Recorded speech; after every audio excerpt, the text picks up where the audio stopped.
Hi, I'm Philidor, And I'm Clara, and this is A Sheep Staring at Me. a podcast on history, culture, literature. Geeky things and life in general. And this time we're going to be talking about 1961, the year that is. What else is 1961? I don't know, maybe, I mean, there is a band called the 1975s or something. I don't know. So Fair enough. I've literally never listened to them. Probably should, but I haven't heard of them. But yeah, the year 1961. And I have to admit that I thought at first that not a lot had happened in 1961. Yeah. And then I remembered the space race. Yeah. Because just as an outline of what year we are dealing with here, 1961 is the year in which Kennedy was sworn in as the 35th president of the United States of America. On the 12th of January, a couple of days after Kennedy was sworn in, Yuri Gagarin became the first person in space, orbiting Earth once in Vostok 1 before parachuting to Earth. And Alan Shepard followed on May 5th, becoming, well, the first American in space and the second person in space. And on the 25th of May, the Apollo program took its first steps, sort of, with Kennedy announcing his intent to put a man on the moon before the end of the decade. Well, they managed that. Without Kennedy, but they did manage that. Yeah, I mean, we know what happened to him. Yeah, we do know what happened. But yeah, well, the funny thing is, I thought, oh, I'm gonna look into music, and if I have some time left, I'm just gonna look into other stuff too, maybe into films or literature or whatever, or fashion, maybe even. I did look up fashion, but just very briefly, and yeah. But there was so much music stuff that year, especially. It was just mental. I've got notes, and that says something. I usually don't have notes, so yeah. But I don't know. I think because my stuff is all music stuff. Mm-hmm. Before we start with the music stuff, there is one side note for our German listeners, especially in the history stuff, which is the Berlin Wall, which I also embarrassingly forgot that it happened. So yeah, on the 13th of August, the construction of the Berlin Wall started with barbed wire at first, and on the 17th of August, the first concrete elements were inserted between East and West Germany. Well, yeah. I kind of always forget that was an actual thing. Yeah. Because, I mean, funnily enough, I forget that it was built. I know exactly when it fell. Yeah. But I forget when it was built. I always knew it was around the late 50s, beginning of 60s, but I sort of forget that it was built before it fell. But the thing is, we don't really talk about the building process. We don't really talk about any of that in school, really. I mean, I remember in school, we're talking about like the 50s, like 1953 riots or something in Berlin. And they were in East and in West Berlin, but mainly in East, I think. I'm not really sure. It's been a few years, but since I remember talking about that. But we talked about those, and we talked about the Wirtschaftswunder, but we didn't really talk about the time when the Berlin Wall was up. We just didn't talk about it. It was just in our history lessons, it was up, and then we were talking about it falling, and it was slightly weird because we didn't at all really cover the time in between. We covered the time, but it was very short because we had literal weeks until our A levels. Yeah, so did we, but you know, I think my teacher was really confused at it, because for him that was a normal thing, and for him the Berlin Wall was just a thing. It was just a fact, and for us it was just a thing in the textbook. We didn't. I mean, we didn't live during that time. We were born after it fell. So Yeah. I mean, I was born on its anniversary. well, So yeah. yeah. Anyway, so we got a bit sidetracked there. No. So you wanted me to start with music then? Or Go what? ahead, yeah. Okay. So the first thing that I researched was 1961. I knew the folk movement. Well, folk movement started up. And the main thing that I found to the search thing of 1961 folk music was Greenwich Village folk scene in New York. And I guess that was sort of the starting point of beatnik culture as well, because there was a lot of jazz and a lot of house parties, and people invited people who invited people who invited people, and suddenly the house was full and nobody knew anybody, but everybody sort of knew each other still. It doesn't technically make any sense, but I think there was drugs involved, so um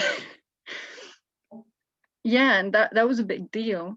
And I watched a clip on YouTube, which I found, it was a newsreel, I think, and they were talking about Greenwich Village and the folk scene there, and the fact that, I think it was a 1-minute clip or something, and the guy talked about the fact that men don't shave for like half a minute.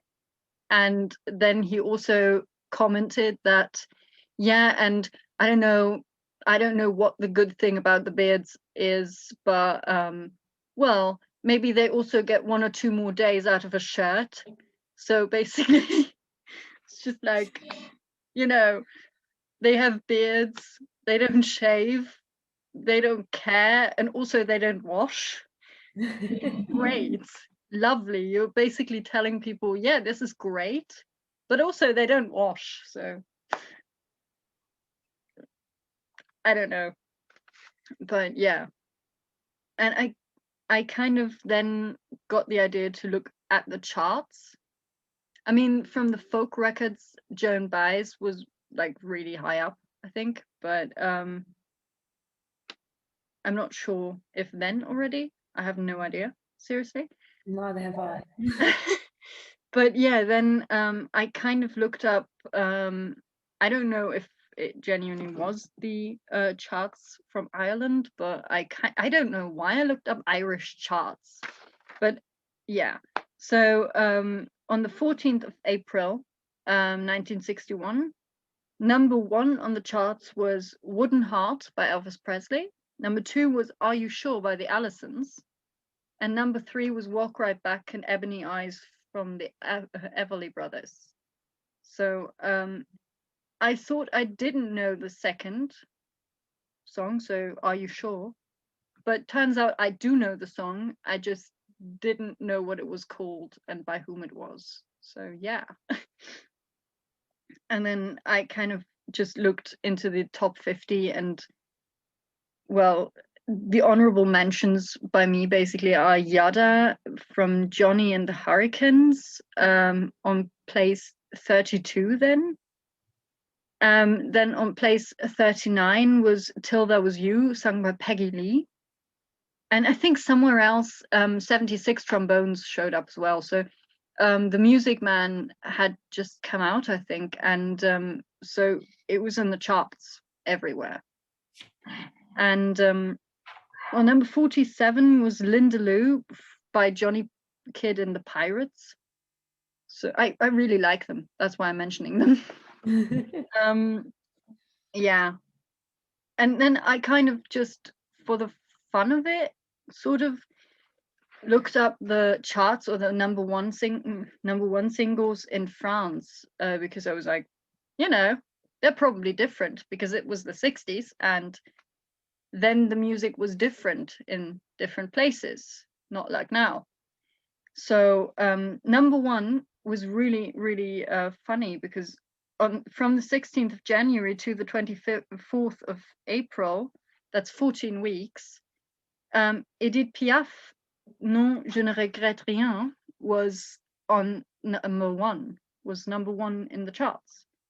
Then for a few weeks, Gilbert Bécaud was number one with Et Maintenant. And then again, for 3 weeks, was Piaf with the same song again. So it was kind of, you know her. yeah, I think most people do. But I mean, I was kind of, I know that she was a big deal, and I know that she was a really big deal and everywhere, not just in France. But I kind of didn't expect that. So because it was like half of the year was just Piaf, and That's true. Yeah. and then the rest was always like 1 or 2 weeks someone else. And yeah. And France was also interesting because the Eurovision Song Contest was in France that year, so in Cannes. And I mean, in the top 4 or 5, there was like just one English song. Everything else was French. I mean, that was also kind of normal then. It was either French, English, or the name or the language of the country you're from then. So that was, or I think even German was okay, because it was like that was the languages that people used most, I suppose. And yeah, number one at the Eurovision Song Contest was Luxembourg with well, honestly, I'm not going to read it out because it's French and I'm gonna go mental. Second was Great Britain with Are You Sure by the Allisons. We've heard that before, haven't we? Yeah. Then I mean, they were always the bridesmaid though, the Allisons. Always number two in the charts, number 2 in Eurovision. Yes. Well, and number 3 was Switzerland, also with a French song. And the thing that kind of confused me and was like, okay, about the Eurovision that year was the note that was the first time that the final of the Eurovision Song Contest was on a Saturday. Okay. Because I don't know why they didn't do that before, but I guess because people didn't really have television sets. But they figured out that year that this way they're going to get the most people to watch it. So they said, okay, we're going to make it on a Saturday. And it has been since then, I think. I mean, I don't know if it wasn't on a Saturday at some point, but I mean, I remember it always being on a Saturday. Me too, yeah. So I guess that was the beginning of that. Could be. I mean, there were advances in the use of television throughout the 60s, so it has to start somewhere with programs being on a certain day. I mean, yeah. I remember reading something about that with, for example, the original Star Trek series and programs really being invested in having a certain day. And because the original Star Trek series didn't get so many views, they wanted a different day, I think, but didn't get it, and then were cancelled. And yeah. Yeah, well, yeah. That happened later in the 60s. I know, that didn't happen in 61. No, and another music thing, which is also, I think, my weird fact in this case, and then I'm also going to stop talking for now. My weird fact was also that Screaming Lord Sutch started making music and releasing music in 1961. And all of those who don't know who Screaming Lord Sutch was, includes me. He was an actual lord, and he was a weirdo, to be honest. He was such a weirdo. He was also known as the third Earl of Harrow, or Screaming Lord Sutch. and he was an English musician and serial parliamentary candidate in England. That's a nice mixture. He was the founder, I'm reading from Wikipedia here, so he was the founder of the official monster raving loony party, which I have only heard by name, to be honest. And he was also, he had a record, or holds the record still, even though he's not alive anymore. He holds the record for contesting the most parliamentary elections, standing in 39, that way around, 39 elections from 63 to 97. And as a singer, he worked with like all of the famous ones, like with Keith Moon, Jeff Beck, Jimmy Page, and quite a few others. And yeah, I kind of just looked into it, and he kind of did this sort of horror show music. I mean, there was a lot about Jack the Ripper and vampires and werewolves and stuff, and it's fun. It's really fun, and it's also not bad music. So yeah, and well, I kind of looked into the personal life section, and I kind of just was like, okay, because the first mention on Wikipedia was such was friends with and at one time lived at the house of Cynthia Payne, and I had no bloody idea who Cynthia Payne was. Turns out she was a brothel keeper who was really notorious in the 70s and 80s for having parties and sex parties and so on, and like even landed in jail and everything. And I just found that in a way so absurd, but in a way it also makes sense, I suppose. So yeah. Yeah, that's actually a nice segue, because I'm going to start with someone who landed in jail, and that one is Sir Paul McCartney. Why am I not surprised? Because one notable exception from all you've told is the Beatles. Yeah, I did The that. main reason being they didn't really happen that much in 1961, but what happened is very fun. I always have to remind myself, always when talking about the Beatles, that they were basically kids. And well, in 1961, they were younger than us now. Yeah, I had a little bit of a shock there. George Harrison, little George Harrison, 17 years old, was deported from Hamburg in late 1960 because he was only 17 and they were playing in a nightclub. A nightclub. November 21st. I mean, yeah, it wasn't really just a nightclub, was it? It was like half brothel, half nightclub, half, yeah. like there was sailors and everything, and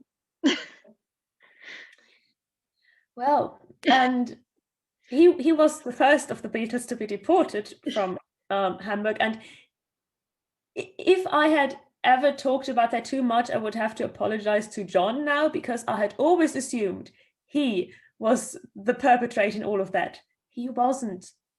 On November 21st, 1960, and I'm telling you all that because that basically precipitates the events in 1961.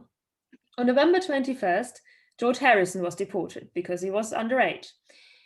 On December 1st, Paul McCartney and Pete Best were deported after spending a night in prison because of arson. Oh yeah, I remember that. I remember reading about that. And if I remember correctly, Pete and Paul nailed a condom to a wall and lit it on fire, and were subsequently deported back to England. John followed on December 10th. Yeah. So they returned to England from Hamburg more or less orderly. And on the 9th of February, 1961, they started playing at the Cavern for the first time since returning to Hamburg. And started regular performances. I mean, returning from the 21st of March onwards. And they played nearly 300 times in that run under the name of the Beatles at the Cavern Club Lunchtime. And it was Harrison's first appearance with them at the Cavern Club. Yeah. So, yeah, that was a formative thing happening because later that year, on the 9th of November, future manager Brian Epstein saw them the first time at the Cavern, and that started that whole process of going to Decca Records, I think, was it, and you know, leading to Beatlemania and all that followed. But that was far later than 1961. One thing that also happened in 1961 was Stuart Sutcliffe leaves the Beatles. Yeah. And he got engaged to Astrid Kircher, I think the year before or early in 61. So he went to live with her in Hamburg and sadly died the next year. Yeah. But yeah, he left the Beatles and so it began. And then Ringo joined them. Yeah. From Rory. I think that was a bit later. No, I mean, I don't know. Yeah, they did play with him before. I discovered they played with him and Rory Storm before, but those tapes have not survived. No, and I think they even met in Hamburg. I think that was even like they were there at the same time, and I mean, English guys in Germany just, I mean, they flock together. Yeah, they can't not get into trouble, can they? I don't know. Just looking at Paul and Peter, they can't. Yeah, I mean, it's just, yeah, but I wish I could say I'm surprised, but I've actually read so much about the Beatles that I am so not surprised. Yeah, I knew about the arson, but to be fair, I always thought John was involved. I didn't actually. I mean, I don't know. I didn't really think about it, I think. So yeah, when thinking about that event, I always thought, oh, it was probably Paul and John. But it wasn't. No, I mean, we just talked about that before pressing record. But the thing that we also have in common is we were both in the Beatles Story Museum at some point, and I think even with in there they kind of have a bit that explains that technically John and Paul weren't that close. I mean, they did write songs together, but I know, I know that that doesn't mean you're the closest of friends. I don't think I've ever written songs with the closest of my friends.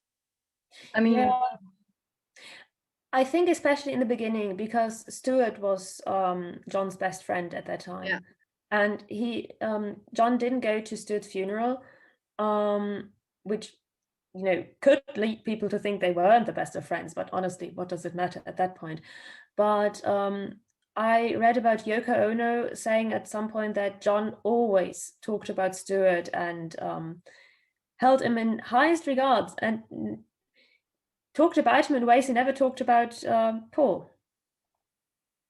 I mean, to me, I have to say, to me, it always seemed more like Paul McCartney and John Lennon kind of were co-workers and kind of friends because they just spent all their time together, but they were more co-workers, I think.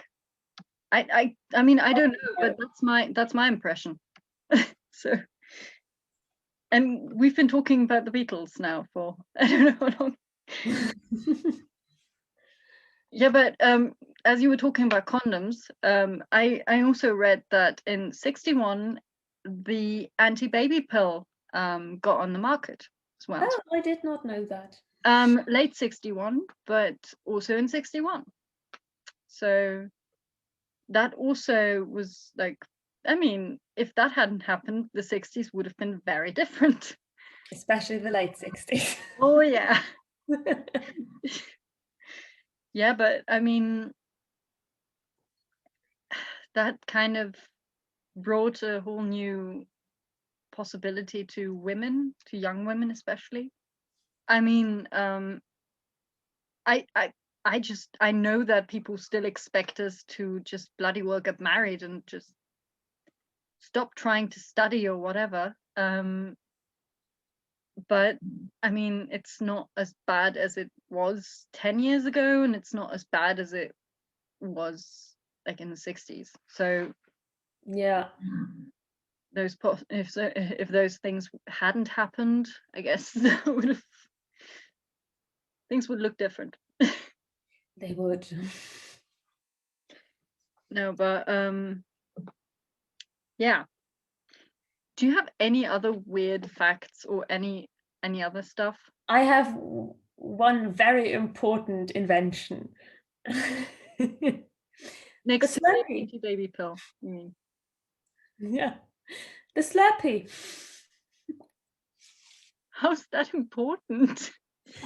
It's probably not, but I found it hilarious that in my little research, it was basically at the top of a list of inventions of the 60s, which might be due to the fact that 61 is at the beginning of the 60s, but it was among 2 or 3 things that were on that list and that were invented in 1961. And I just found it a fun little discovery. I don't have a personal connection to the Slurpee. I mean, the Slurpee, just for everyone who doesn't know, is the branded frozen carbonated beverage by 7-Eleven. So I probably never had it. In Germany, we have just slushies, so those are probably the brandless versions. I don't know. There's also other stuff in that corner. I don't know. I mean, there was so much stuff that was branded and that showed up in Germany, but that people just didn't buy and that we don't have because of that. Yeah. So, I mean, yeah. But in 1961, the first frozen carbonated beverage was allegedly made, or rather, in that year, the inventor is credited with inventing.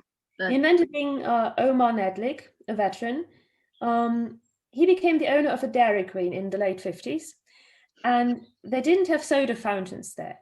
So he sold the soda in bottles, but they were semi-frozen. And the customers really liked it. So he modified an old ice cream machine, basically inventing the icy machine. And then he worked with the Dallas company to mass produce that machine.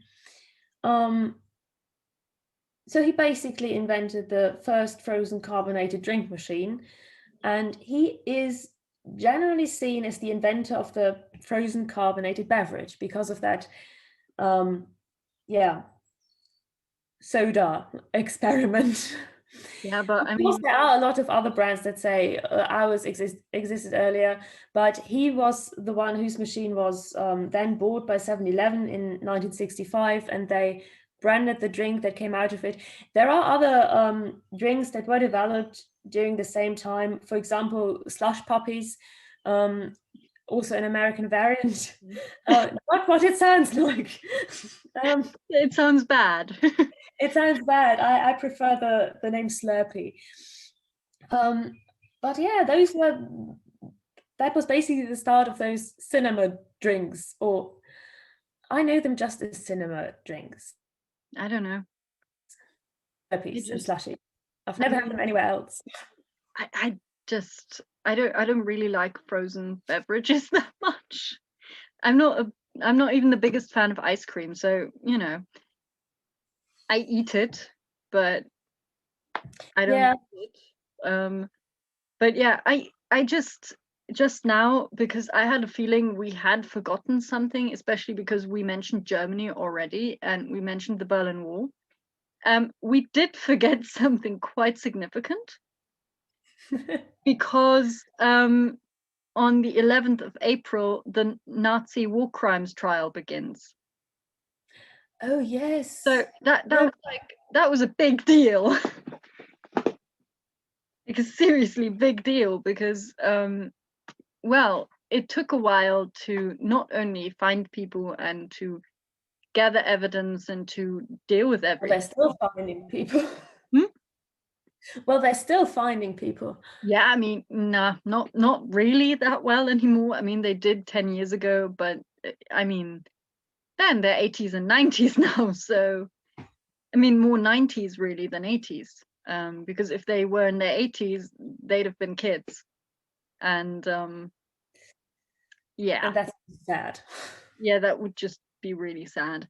But the thing is, it took a while to you know, gain control of everything, and also Germany needed to be independent again, I guess, before they could do anything really, like anything bigger, anything. Yeah. I mean, there was obviously trials before that, but the really big trials started then.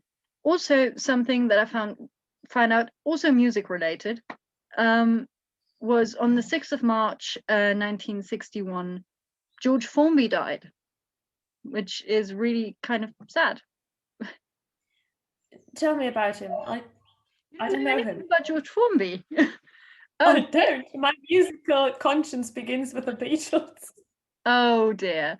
Well, George Formby was well, he was called the ukulele king, and he had a lot of like hits with, for example, I think the most famous was When I'm Cleaning Windows, and it was really, really raunchy. Like, by the way, raunchy is also a song, I but know not by George him. made that when he auditioned for the Beatles.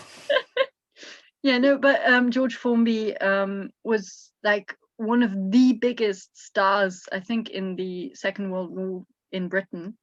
Like, he was such a big star. It's impressive, really. And he played the ukulele and he sang, and he had and he also had a regional accent, which wasn't really that normal, because most people didn't have a regional accent.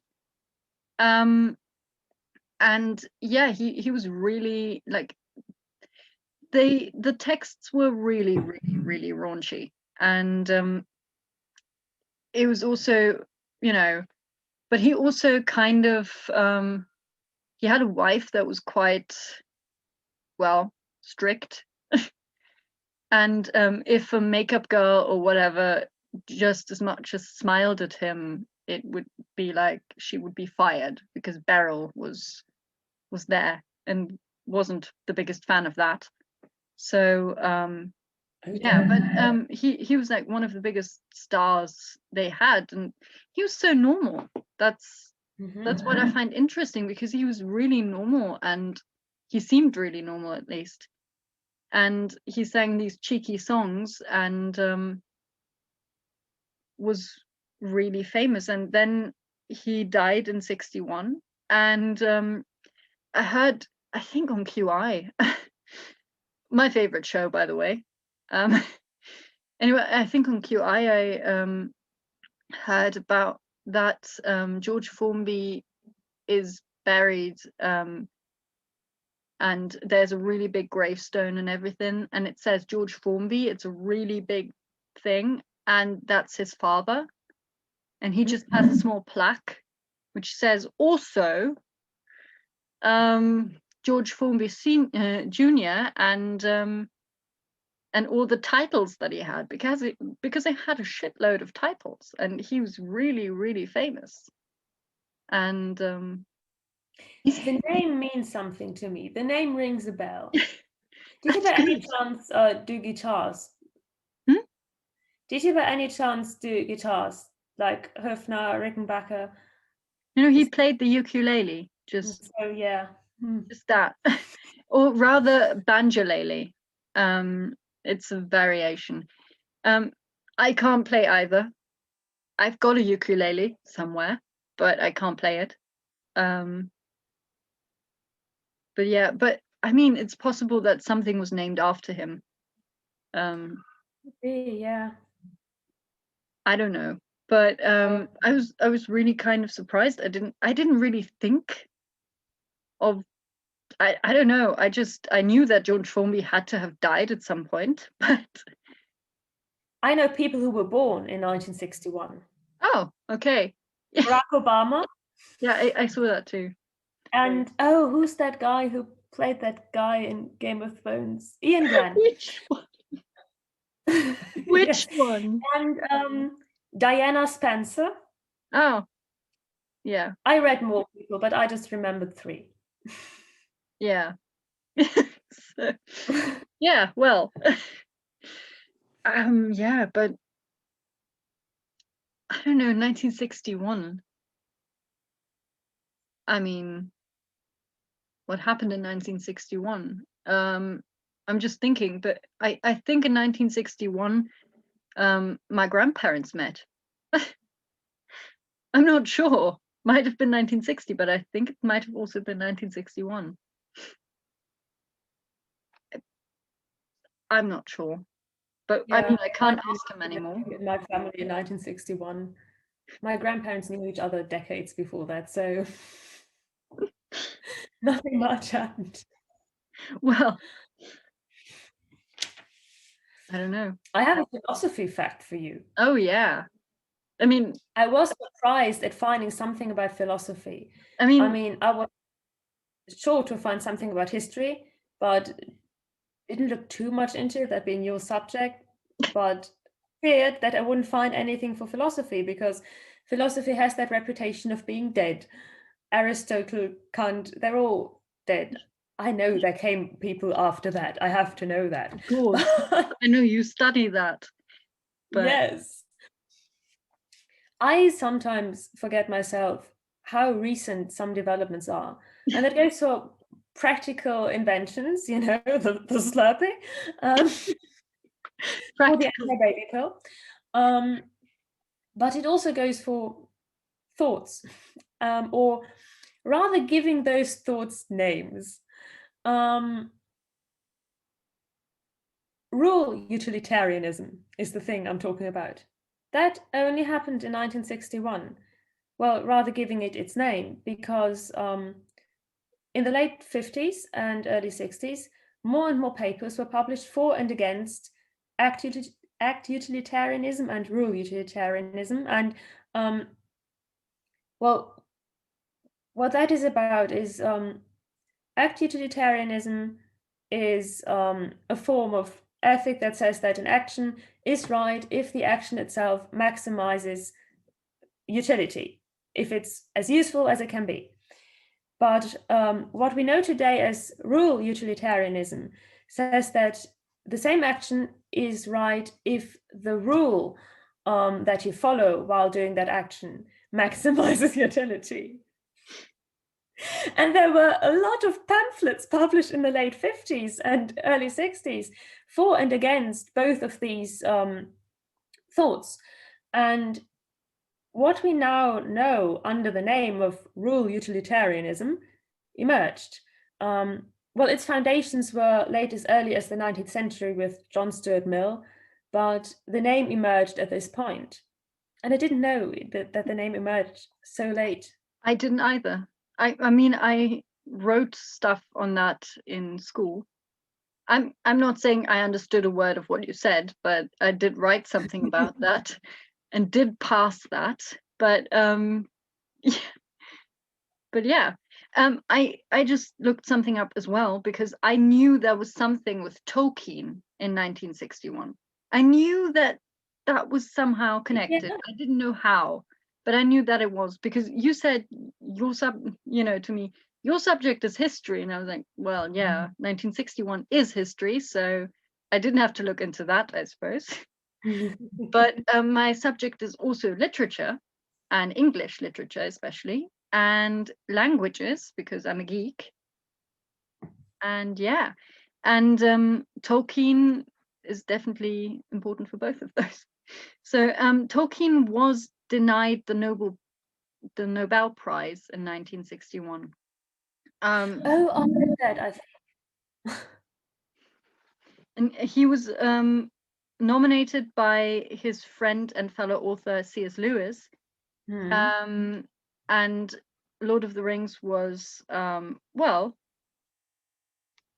what was it? I don't know. It was called Second Rate and things like that. And I mean, it takes a while to read it. I know that. It does. But it's good. I mean, I've only read the German version of it, really. I've read some essays of his in English, and I've read some stories of his in English, but I've read The Lord of the Rings only in German, simply because I didn't have it in English. But I can say that it definitely isn't second rate. And yeah, so that was not particularly nice, but it's also part of 1961, I suppose. Yeah. Yeah, I don't know, but I guess we probably have talked for long enough now. I think we have over 40 minutes now. But yeah, this was basically just a try out thingy, because we thought, everybody can just do topics, just normal topics, and talk about them. We can do years. A lot of years happened. A lot of years happened, and if this works, if you like this, if you think that this chaos should continue like this with years, just tell us, really. And we'll let the pandemonium proceed. Yeah, I mean, it will proceed anyway, because, well, this is our hobby. We're here, we're talking. We're definitely going to do this, but you know, if we're going to do it with years, or if we're going to do it with subjects, I mean, we'll see. Also, to those still listening, who aren't asleep yet, if you have topic ideas, if you have anything, you probably, I don't know, either you already know we've got Instagram and YouTube, or you just found out. We've got Instagram and YouTube, and you can tell us stuff over that. And we've also got an email address, which you find on Instagram, and I think on YouTube as well. So yeah, basically, if you've got complaints or ideas. Yeah, anyway. Do you have anything that you forgot? No. No. Apart from the very important fact that on the 1st of January 1961, the farthing coin stopped being legal tender. Yeah, well, I don't know why I wrote that down, but I didn't mention it because it didn't fit into that chronology of Kennedy. Yeah, the thing is, we also haven't mentioned at this point, and I think we're going to stop with that, because yeah, it's getting. There's a lot of things we haven't mentioned, and a lot of things happened in 1961. A lot of stuff did. Also, one of the things that did happen was that Marilyn Monroe and Arthur Miller, yeah, I don't know, were they married? If they were, I think they were married. So they got divorced, and yeah, I mean, I don't know if you know him. If you do, he was a writer, playwright, very famous. Death of a Salesman. Yeah. And I mean, I think everyone has at least heard of Marilyn Monroe. So yeah. Has at least seen pictures. Yeah, I mean, yeah. You know the one. 7-Year Itch, or which one? No, I mean that the picture over the New York exhaust vents. I know. Yeah, anyway, so I hope you're not completely bored to death now, and so people, I don't mean Clara, I mean also Clara, but yeah, I guess that's been it. That's this for the next 2 weeks, I suppose. Yeah, so bye. Bye. Talk at you soon.